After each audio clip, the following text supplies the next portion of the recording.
Izziva demence se zavedajo tudi v Domu starejših Šentjur.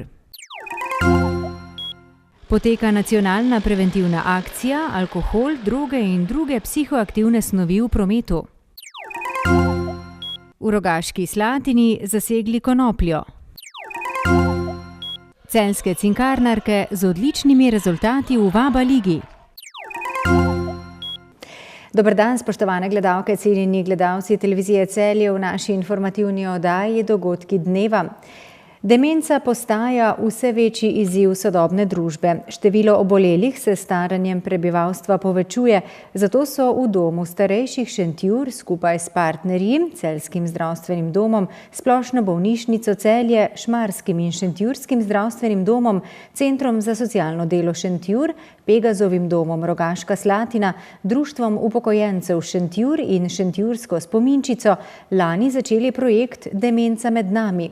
Zaključili so ga v tem mesecu, z njim pa so želeli predvsem detabuizirati demenco in o njej ozavestiti javnost. V projekt Demenca med nami, ki ga je financiralo Ministrstvo za zdravje, se je v dobrem letu vključilo preko 1500 ljudi, tako strokovne kot laične javnosti. Pripravili so 150 dogodkov, predavanj in delavnic. Kaj smo ugotovili tekom tega projekta? Da dejansko, čeprav se pogovarjamo o demenciji, je demenca izjemno edinstvena zgodba vsakega človeka ali pa vsake družine, v kateri je, in da ni univerzalnih odgovorov. In da je zato treba to širino in ta spekter znanja pridobivati na več ravneh.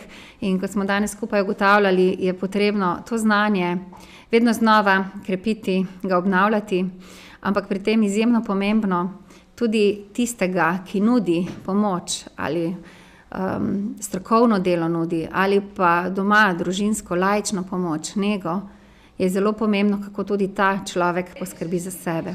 Po dostopnih podatkih v domačem okolju za enega obolelega z demenco skrbijo do 3 osebe. Pogosto pa obolelost za demenco bolniki in njihovi bližnji opazijo prepozno. Posebej nas veseli, da smo uspeli tudi, mi rečemo, na terenu priti v stik z zainteresiranimi posamezniki, ki so se želeli ali samo seznaniti z demenco kot preventivno, kako ravnati, kaj je pomembno vedeti, kako pristopiti do obolelega za demenco, ali pa se že sami srečujejo z boleznijo v svojem okolju. Veseli smo bili, da smo uspeli preko našega multidisciplinarnega mobilnega laičnega tima priti do ljudi in jim na terenu dejansko 1 na 1 tudi ponuditi in omogočiti pomoč, jih izobraziti in usmeriti, kako na primer pravilno komunicirati, kako poskrbeti zase, kako prepoznati, kdaj je pravi trenutek pri obolelemu za demenco, da bo na primer nekaj sam naredil, da se bo oblekel, da bo šel ven, da ga bomo tudi spodbudili k kakšni aktivnosti. Najbolj pomembno se nam pa dejansko zdi, da so svojci opolnomočeni, da poznajo bolezen, zato ker je bolezen v kasnejših fazah lahko zelo huda, zelo kruta, zato je dobro, da jo svojci poznajo njen potek, da vejo, v kakšnih fazah bolezen gre in da jih to čustveno, psihično in tudi telesno ne popolnoma izčrpa. Ne? Ker saj veste, kakšni smo ljudje, najprej nočemo verjeti, potem vemo, da se to nam pač ne more zgoditi.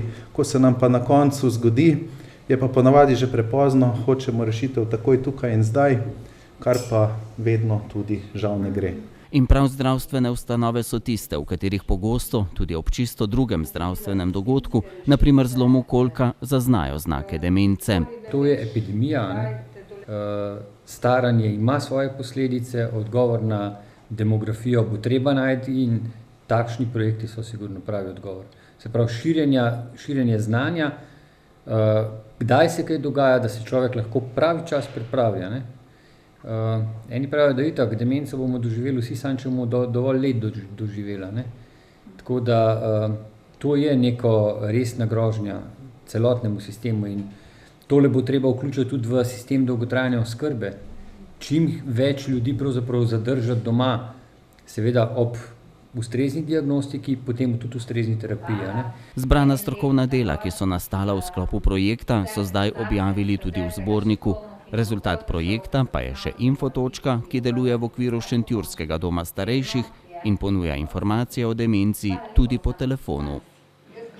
V ponedeljek se je začela nacionalna akcija, preventivna akcija Alkohol, droge in druge psihoaktivne snovi v prometu, ki jo vodi in koordinira Javna agencija Republike Slovenije za varnost v prometu v sodelovanju z Ministrstvom za zdravje, Ministrstvom za izobraževanje, policijo ter nekaterimi drugimi nevladnimi organizacijami.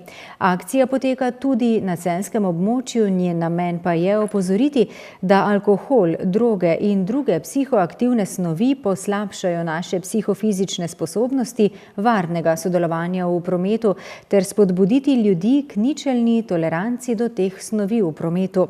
Akcija bo potekala do 11. novembra, v tem času pa bo strani policije in občinskih redarstev potekal poostren nadzor.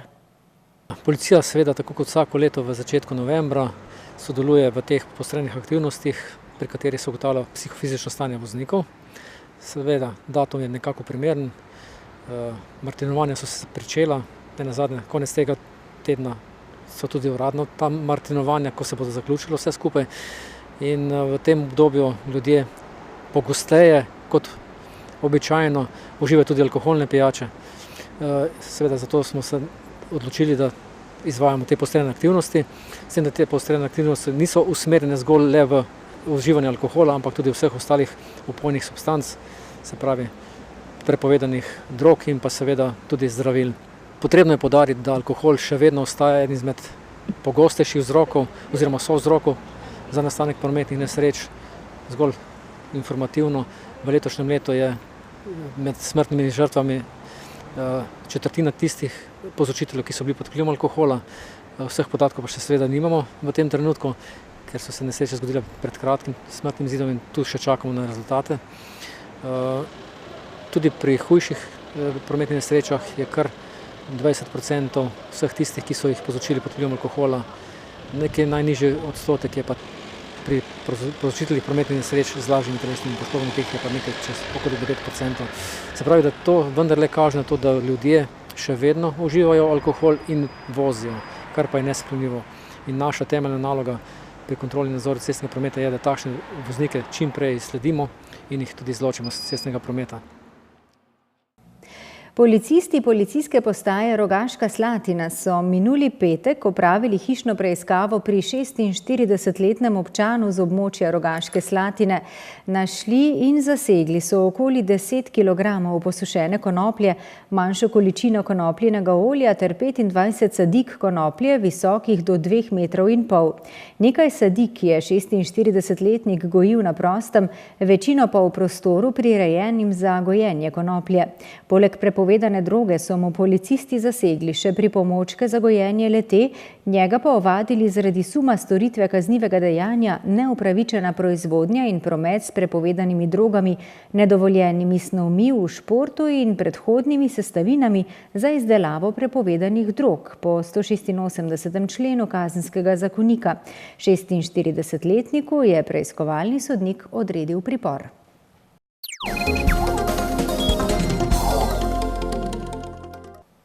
Košarkarice Cinkarne Celje pa nadaljujejo z odličnimi rezultati v mednarodni jadranski VABA ligi.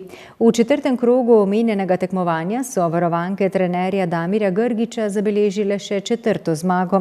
V dvorani gimnazije Celje Center so z 92-74 premagale Banoviče. 24 točk je dosegla Zala Friškovec. Celjanke so srečanje sicer odlično odprle, saj so že do konca prvega polčasa zadele 12 trojk.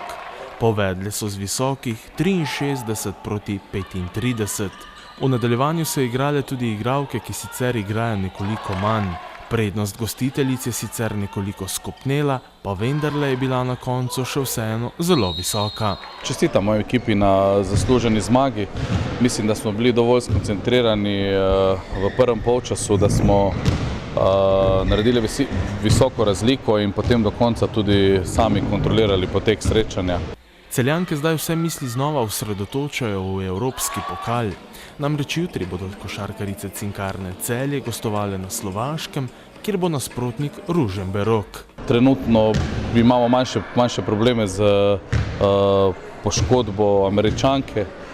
V tem trenutku ne vemo, ali bo sposobna igrati na Slovaškem proti Ružomberoku, vendar vseeno mi se odpravljamo na pot pozitivni in poskušali bomo odigrati najboljšo tekmo, kot je le mogoče. V prihodnjem 5. krogu bo Cinkarna Celje v mednarodni Vaba Jadranski ligi gostovala v Bolgariji, kjer bo nasprotnik Beroe. No, jutrišnji obračun na Slovaškem pa se bo začel ob 17. uri.